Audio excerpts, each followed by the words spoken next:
this is Rochelle, ang babaeng gagawin ng lahat sa ngalan ng salap. Alam nyo guys, sinong nakaka-relate dito na minsan yung mga hindi nakaplanong lakad, yun yung masarap gawin. Minsan naman yung mga nakaplanong lakad hindi natutuloy. Dahil eto nga, hindi kami nasa plano. Andito kami ngayon sa Allen, nakipatron kami sa Allen. Ito yung mga lakad yung masarap, yung hindi talaga nakaplano, at saka enjoy yung mga lakad na ganito.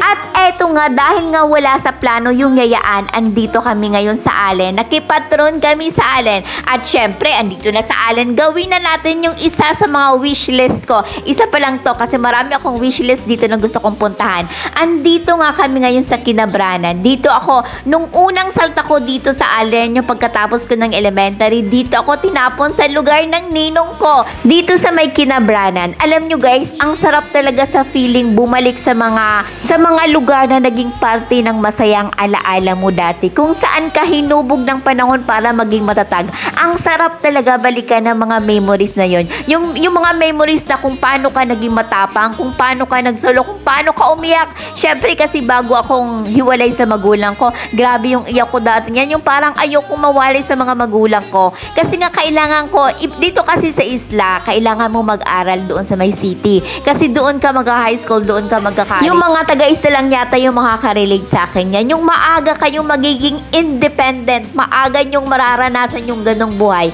Pero nagpapasalamat pa rin ako dati. Kasi andyan sila Ninong, sila Ninang, sila Manay Gemma, si Maring Jenilyn Labasba. Sila yung mga tumulong sa akin dati. Kasi bagong hiwalay ako, alam niyo ba yung feeling na wala kang doon, wala kang kakampi? Sila yung mga kakampi ko ng mga time na yun. Kaya maraming salamat sa inyo. O diba wala na sa pyesa yung kwento ko? At soon po Lord, sa tamang panahon, sa tamang pagkakataon, gusto ko rin pumapuntahan yung Bicat, yung EFM, yung dating boarding house namin dyan sa EFM. Gusto ko pa nga sana yung White House, kaso wala na yung White House. Aantayin ko yung time na yun, Lord.